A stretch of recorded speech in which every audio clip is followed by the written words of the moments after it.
Good evening, everyone, and welcome to our next webinar in our series on club crisis management. And this evening, the topic is all about planning for the recovery. Here at CPR Group, we recognised immediately that COVID-19 was going to have a significant impact on clubs. So right from the beginning of the crisis, we've been extending our support for volunteers in the sport, recreation and community sectors, obviously as well as staff from councils and national and state bodies around the country.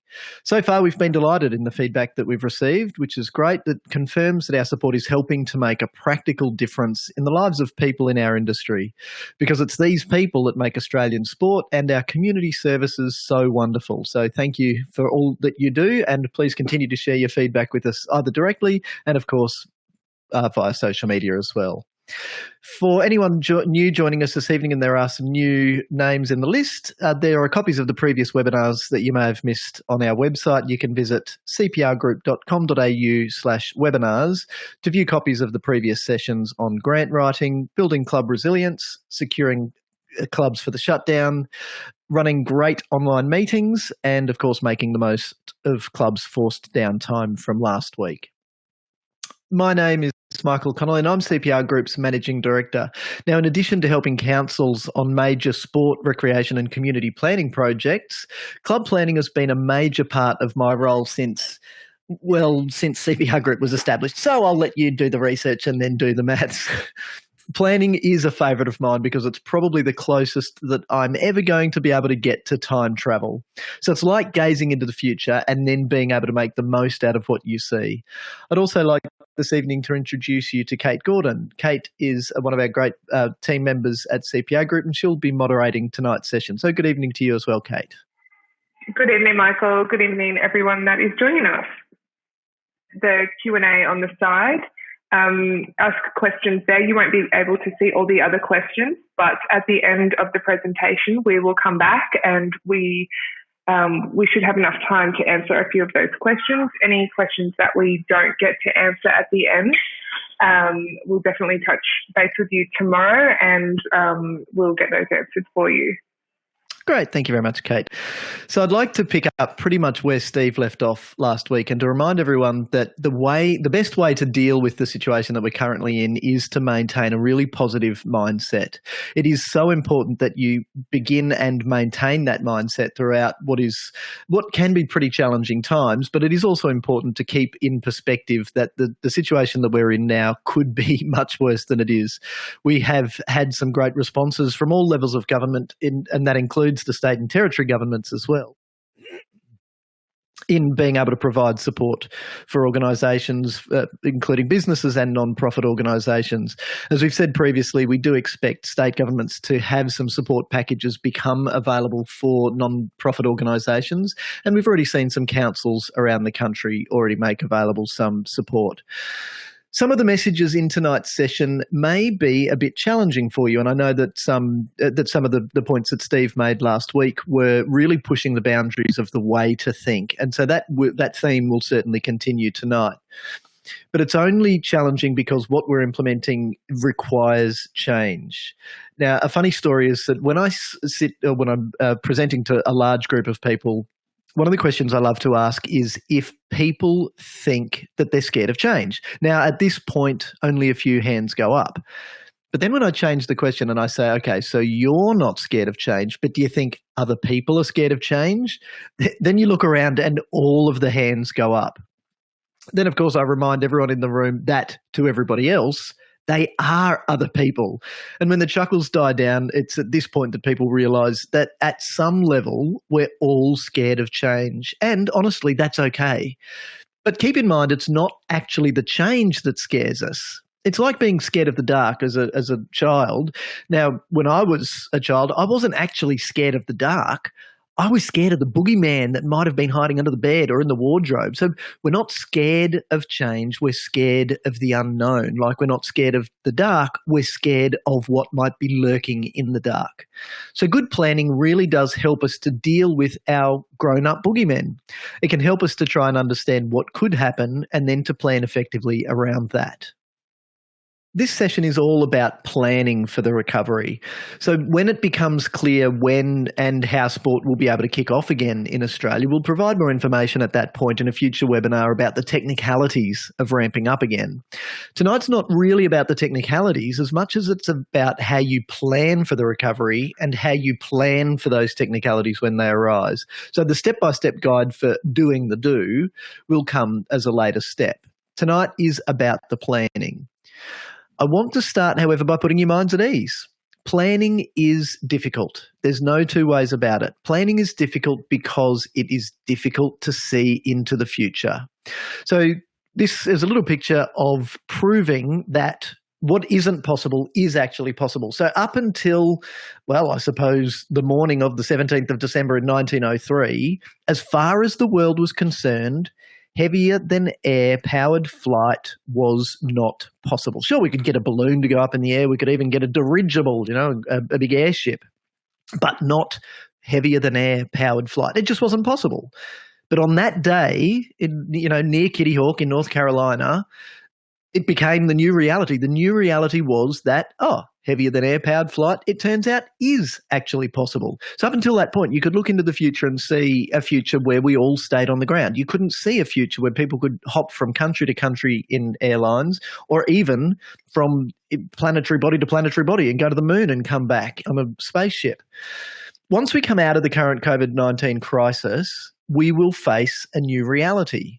But sitting where we are now, nobody knows exactly what that new reality is going to look like. But just because planning is difficult is not a good enough reason not to give it a good hard crack. So let's get into the planning, even though we don't have a time machine and we can't look into the future. Don't let the fact that there are unknowns out there and maybe boogeymen hiding under the bed stop you from planning around the things that you can control. This image here is a picture of our strategic planning diagram for clubs and associations. I'm very happy for you to let us know in the Q&A section in the sidebar if you'd like a copy of this, and we'll get one out to you tomorrow. But it demonstrates that planning can be a really simple process. If you go and Google club planning templates, for instance, what you'll find will probably be quite different from this. You'll probably find some planning toolkits that get, for want of a better term, pretty bureaucratic. They talk about how you have to have SMART objectives and how you can't move on to doing your SWOT analysis until you've got your mission and your vision and your values all sorted out and written down. And only then, by the time people are knackered and are sick of filling in paperwork, it's only then we get to start thinking about the future. So we could spend hours and hours on a webinar or in person just going through templates delivered by Dr. Google. But not only would that be tirelessly boring, it would also completely miss the big picture and maybe blind us from our greatest opportunities. The diagram is a reference here to get you into planning. So as I said, if you'd like a copy, please let us know. But everything on the diagram has its place. I'd like to take a lead from Steve's point last week, though, and remind you that club planning should not use SMART goals and objectives. So when we think about goals, I like to define probably three different types of goals: doable, stretch, and possible. So for doable goals, really, these are the things that we're going to achieve them anyway. Even with our current level of resourcing and our current people, we can do this stuff. Stretch goals are the things that we could do if we made some changes to our operations. Maybe work a little bit harder, put a little bit more volunteer time into what we're doing. So it's a little bit of a stretch. But both of these goals really miss the mark because they can be SMART. So remember that SMART goals or SMART objectives talk about specific, measurable, agreed, realistic, and time frame. So the S, the M, the A, and the T, they're all fine. I don't mind the SMAT goal, but that R in the middle, the realistic bit, is the bit that holds us up. It doesn't encourage you to think really big if you are focusing on realistic, doable goals, things that we can achieve given our current set of circumstances. If you can't achieve things given your current set of circumstances, it doesn't mean you can't achieve them. It means you can't achieve them with your current set of circumstances. But then you're encouraged to have a look at your circumstances and see what you can change. So in my humble opinion, you're far better off setting massive goals than settling for mediocre goals. So the possible goals, these are the things that are, well, theoretically possible, but we don't think that we could do them. If somebody else has done something, that makes it possible. If it's possible, it's theoretically possible for you to be able to do it as well. Think back to Orville and Wilbur.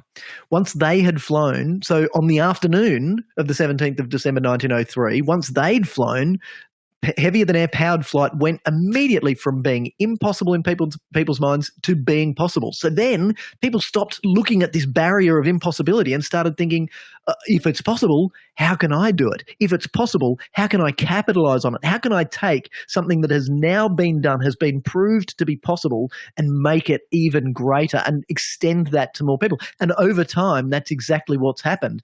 Now, obviously, once the COVID-19 travel bans have been lifted, I can go and jump on an A380 that is bigger than all of the houses I've ever lived in all my life put together, and this thing flies in the air. Now, if we just stopped, if we'd been like everyone else, all of the naysayers, we wouldn't have ever got there.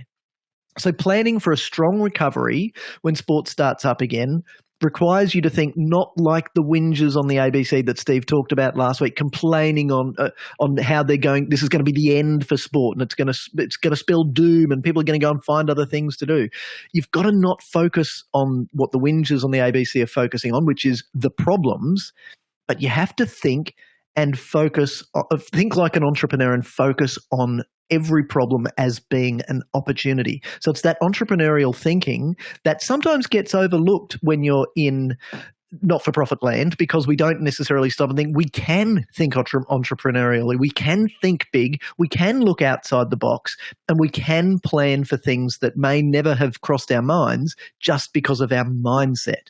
So if we change that mindset from thinking little to one of thinking big, straight away, all of the problems that we may see can become opportunities for us.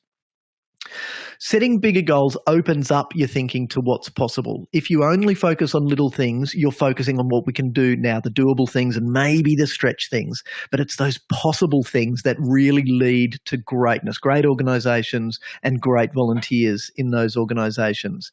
Plus, it's the big goals that are going to be the motivation to fuel your actions and push you in the right direction.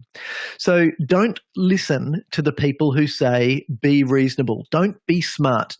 Take that R and get rid of it. And these people are knockers. So people say, come on, man, be reasonable with your goal setting. Wouldn't you rather come up short on a massive goal than achieve a mediocre one that may actually see you going backwards in comparison to local trends and statistics? Demographics say the population's growing by 10%. If we're growing by 5%, well, that's actually taking us backwards. Average goals simply won't fuel the type of actions necessary to achieve great outcomes. You'll be lucky with average goals if anyone even changes their behavior a little bit to go chasing that goal.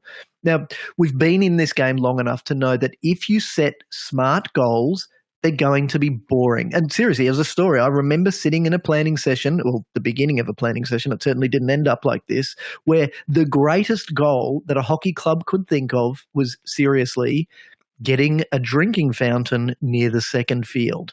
That was as far as they could think. There's nothing big about that. That's just something to do. That's not something to achieve. We need people to be able to have access to drinking water. We can just do that. We don't need to take our time thinking little like that. Because if you do, you'll have this beautiful, thick, well, it's going to end up being a dusty 5-year plan. And after 5 years, you're still going to be in the same place. Really, the bigger and the juicier your goals are, the more likely you're going to be motivated to move in the right direction through resistance, from the knockers that you're no doubt going to encounter to try and achieve those goals. Regardless of the goals you set, there's going to be knockers. These are the people who love the comfort of where they are today so much that they're not only scared of change, they actually become active opponents to change. They advocate for keeping things the same. I say they love to wrap themselves in the warm blanket of sameness. This is how we are. We know this road. We know this job. We know our ordinariness. We know our averageness. But you really need to ask yourself, are the goals that you're setting, or are the goals that you've set for yourself previously, are they aligned to what's possible for your club? Not what's doable today, but what's possible. If your club theoretically is able to achieve more than it was on the journey before we got into the COVID-19 shutdown, what can we do now in planning for the recovery? That means that we're not just chasing average, we're chasing greatness. Because really, average is just what everyone else is doing. And worse yet, average is what the people in your positions before you may have been chasing as well. Most clubs are on the path they're on just because that's the path that other people put them on over generations. So now that we've got a chance to think differently, grab that chance. It's a great time to plan for greatness, not just being good. So it's about looking at opportunities and focusing on the opportunities, not the problem. Over my learning to drive career, it's not a career, is it? Over me building my skills as a driver, I have done, I think, 3 or 4 defensive driving courses. Now, it took me to the final one of those before I got it. It was because that driving course was actually on a racetrack. So it was fascinating to see that I was making mistakes, not because of anything I was doing technically with my hands or feet, but purely because of where I was focusing. One of the exercises that we did in the car park at Queensland Raceway out in Ipswich was that there was a bucket, just an upside-down plastic bucket on the ground. Now, the story was that bucket was the gas tank, the LPG gas tank on the back of a caravan being towed by a car that was broken down on the side of the road. And all we had to do was drive miss that bucket. Just miss the bucket. Just miss the bucket. That's all. That bucket, well, you hit that bucket, you're going to blow up. Now, it was fascinating to watch all of these young, aspiring, bulletproof teenage and early 20s drivers hit the bucket. Like, you've got this whole car park that you don't have to hit the bucket, but they were hitting the bucket because they were focusing on the bucket. The bucket is the problem. The opportunity is this massive expanse of road just to the right of that bucket. So what I learned was focus on where you want to go, not on the problem. And it was a fascinating lesson that has been able to be applied in so many club plans that I've had the pleasure of working on, just because if you look to where you want to go, well, there's a far better chance you're going to get there. If you look at where you don't want to go, well, the self-fulfilling prophecy Steve mentioned last week, that's where we're going to end up. You'll hit the bucket. Don't hit the gas tank. So what sort of problems can you see right now that we're in this COVID-19 shutdown? I don't want to take this short webinar to tell you how to suck eggs or to tell you what to look for as your problems to turn into opportunities, because I don't want to limit how broadly you can think. Rather, I'd just like to take you through 2 short examples as examples of how to think so that you can apply that thinking when you're planning for your recovery. Firstly, let me walk you through an example that is very similar to the one that Steve shared with you last week. Let's imagine a club, and we'll call it a soccer club because that's the shape of the field that's on the screen. And this club wants to increase its membership. It's currently got 270, and they think, yeah, well, we can grow to 300. Okay, well, over what time frame? And really, an increase of 30 members, that's average, man. That's not thinking big. That's just saying, plod along, don't do much different. The world's going to change around us and we'll just happily be a passenger on that journey. That's not innovative. That's not entrepreneurial. That's not really going into this with a growth mindset. And unfortunately, that's what everyone else thinks. So if everyone else is thinking like that, how can we change the way that we think? So the average mind then focuses on the problems that say, well, doable 300, stretch 330, but possible, what about 2,500? Why can't we increase by almost 10 times where we are now? So even though in smaller towns 2,500 may not be practically possible, I don't know about you, but I'd still rather come up short on a massive goal than achieve a smart goal like 300 where nobody's going to enjoy true success. Now, not to put too fine a point on it, of course, 300 may be the right number for some clubs, but as an exercise in the way that we think, it's still interesting to go through the next step. The next step is that the typical club says, we can't ever grow to 2,500 because we've only got one field. There it is. It's on the screen. We don't have enough helpers. We've got no field lighting. We don't have enough money. We don't have enough equipment. We don't have enough car parking. We've got a bad clubhouse. We've got no storage areas. And you know what? Then they stop. They pull up stumps and they say, that's it. We just keep doing what we're doing. They're not thinking that there are other things that they can do. Now, the club with the growth mindset, the right mindset, sees all of exactly the same things, but as opportunities. Then they set out to plan for things like a second field that's just popped up and some new field lighting. And they think about installing an irrigation system and some spectator seating and player seating on the fields. We need a new clubhouse. We need a car parking area. We need some fencing. We need some landscaping. We need a new storage set and equipment and people. And all of a sudden, boom, we've drawn the picture. It is at this stage, because we're planning, just a picture. But you can't really honestly build a really good house unless that house has been a picture first. You can't really build a wonderful club unless that has been a picture first. So the important point here is that this is the picture that the proactive mindset will see. The people who are positive, the people who are focused on the growth, they will see all of the problems that the whingy clubs told us about at the start as opportunities to go out and get those things. The club that has this picture, that focuses on this picture, is far more likely to achieve this picture than the club who never even draws the picture, because they're just a club with one field, and that's what we are, and that's what we're always going to be. I can't move on before looking at the big picture again. There it is. That's the big picture.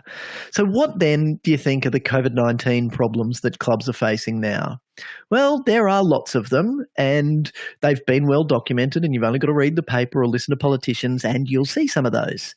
There's one that I want to touch on that I think could be a big problem or a big threat, or indeed a big opportunity, and that is obscurity. The risk with disconnection from your customers and your entire customer base is that with those customers, you as an organisation fall into obscurity. People stop thinking about you, and that is a big challenge.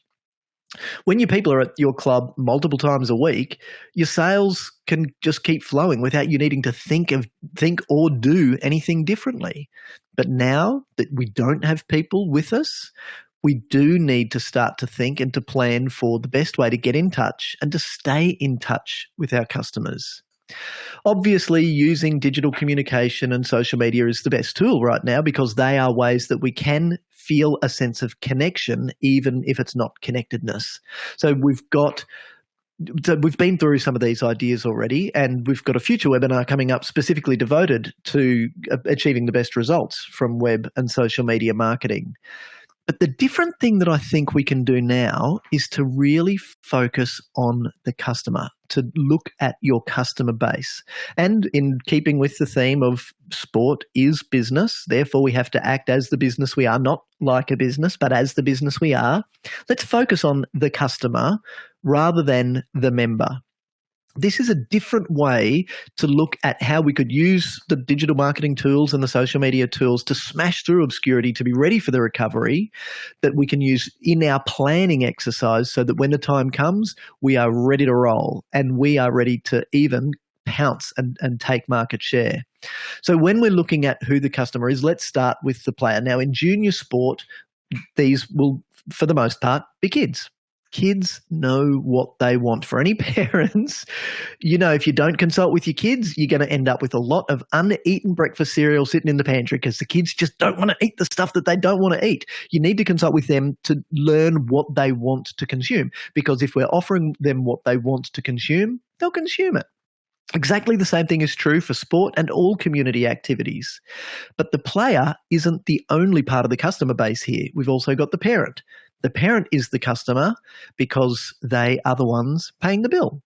So they need to feel welcome. What aren't you doing now that you could be doing to make new and existing members, customers, parents, look, the same thing here goes for grandparents and supporters and people who come and eat at the canteen. What can you do that you're not doing to make these people feel more comfortable, feel more welcome? How can you create that welcoming environment? It's fascinating when I think about a young So let's say a girl is 12. Now, from a netball point of view, that's not necessarily a young age, but this 12-year-old may have been exploring different sports and they've come to netball for the first time. The question here is, how welcome will this new family feel in a netball environment that may have become quite cliquey over time? Will the player be welcomed as somebody who might have sporting skills but not necessarily netball skills? Will the other players on the team welcome that player? Will the other parents on the sideline welcome the parents? Or will they feel like Johnny-come-lately who's got no skills and therefore, well, you can go and play in Division 6 and see how long that lasts?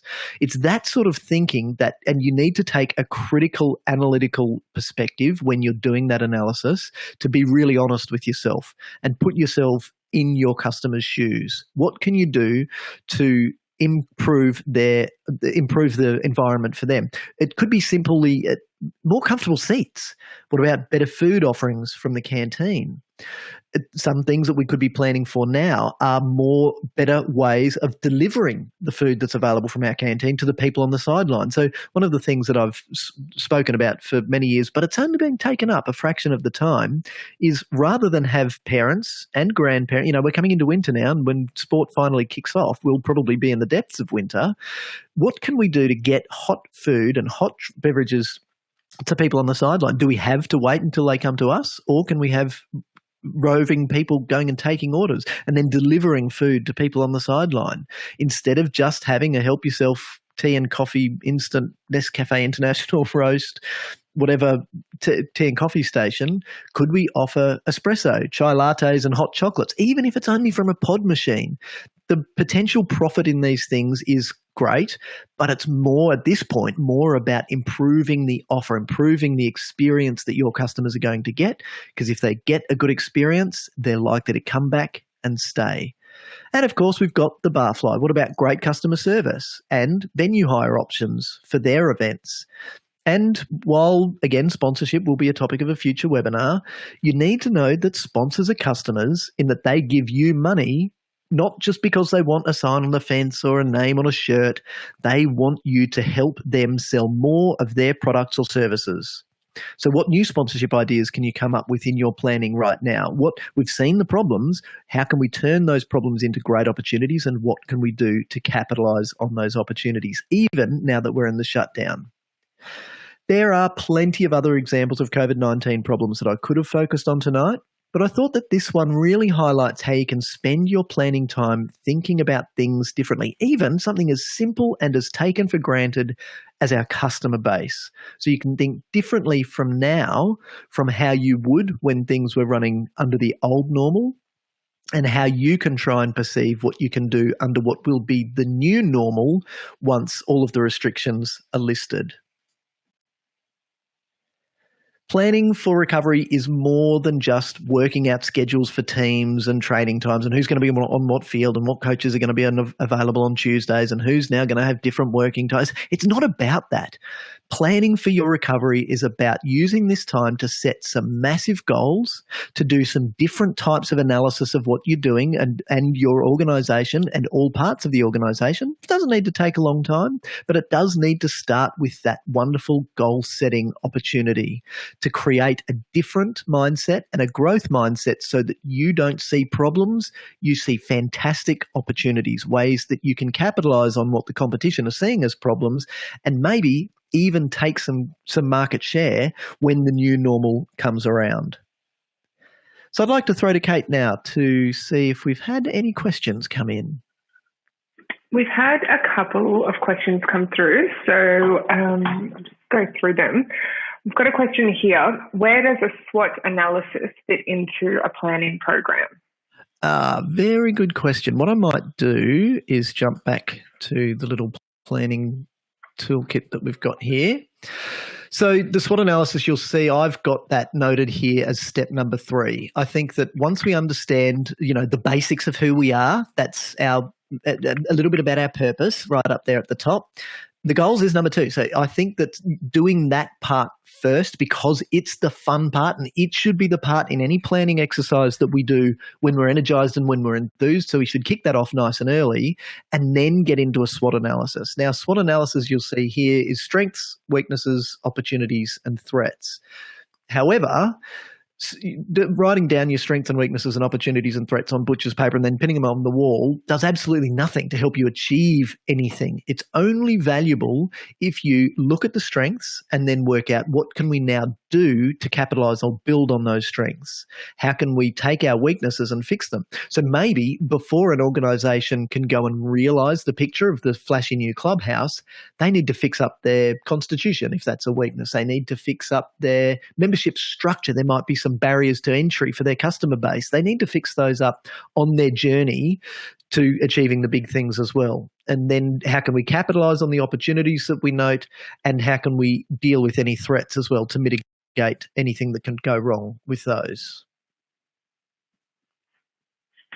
We've also got, just incidentally, on the SWOT analysis, we do also have, as part of our planning tool arsenal, we do also have there a fantastic worksheet for working through your SWOT that encourages you to take that next step. So don't just write down, this is what we ain't doing well. Okay, that's fine. This is what we ain't doing well. But more importantly, this is what we're going to do about it. Kate, back to you. Yeah, and if anyone wants a copy of the SWOT worksheet, just pop a note in the Q&A and we can get that out to you tomorrow. All right, we probably have time for one more question. So, all right, so we talked about goals in the presentation, Michael. We've got a question here. What's the difference between a goal, mission, vision, and objectives? Oh, okay. Yeah, good question. In my opinion, I think it's largely planning speak. So you can spend a lot of time dealing with trying to understand planning terminology, but I really don't think that adds a lot of value to a planning process. I think that they're all important and they're all on the worksheet, but for mission and vision and values, for instance, I think that we should come back to those. So it is important to get those, and if we get them right, then they are things that people can see and can get on board with.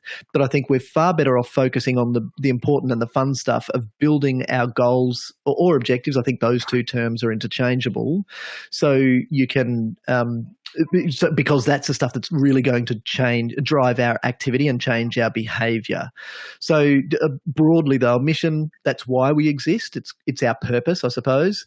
Then the vision is called a vision because that's how we see the club or our organisation in the future.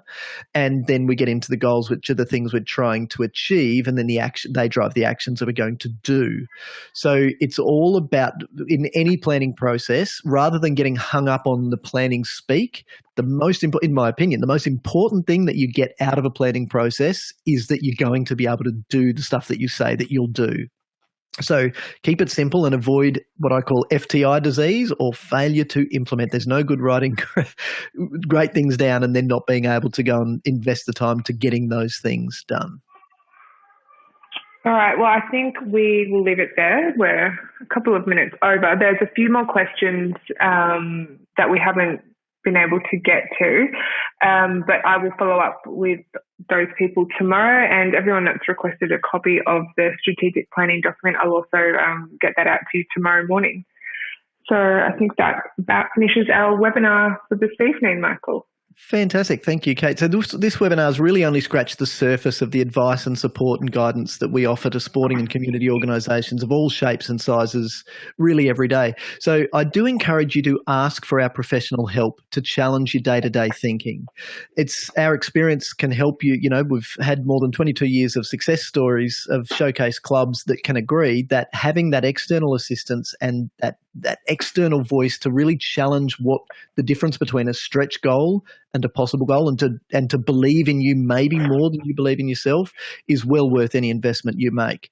So you'll see down the bottom of the screen there 3 of our logos. Club Tags, that's our hands-on program that provides a broad range of training and mentoring and advice, and the results are getting more grants, increasing membership, making more money, and keeping happier volunteers. So it's through Club Tags that we deliver a lot of planning programs for clubs and associations. Asset Track is our online asset management tool designed specifically for clubs and associations. It creates your asset register and programs maintenance for everything that you own, and then automatically pushes reminders to the right person for every job. And Meeting Track is our online meeting management tool for preparing meetings and meeting agendas and minutes. So as a thank you to all of the clubs who are doing a fantastic job in working through what is a fairly challenging sort of time in twiddling our thumbs through the downtime, we're offering extended free access to Asset Track for all of our webinar attendees. So to take advantage of this offer as a way that we're supporting clubs through the coronavirus pause, simply contact us via our website and we'll get you all set up and running. The sign-up link for next week's webinar is live on our website at cprgroup.com.au/webinars. And finally, I'd like to say a big thank you not only for attending tonight's webinar, but also, of course, for all of the great work that you are doing and the support that you're providing for your members in this shutdown time. And, of course, we look forward to your company next week. Thanks very much.